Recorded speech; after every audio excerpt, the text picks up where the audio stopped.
mi hanno richiesto tutti questa settimana questa canzone e soprattutto ho visto tante condivisioni, ho visto tanti complimenti perché veramente è una forse delle canzoni più belle che abbiamo nel nostro panorama musicale napoletano artistico.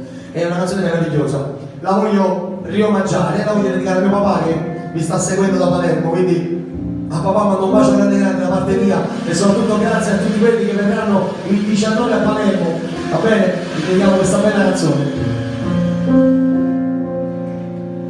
Rivederti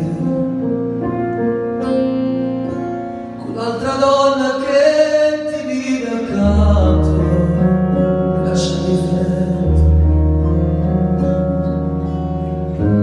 Ora che freddo due non c'è più niente, ora che non sto altrove.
Unitamente a chi ti vive accanto.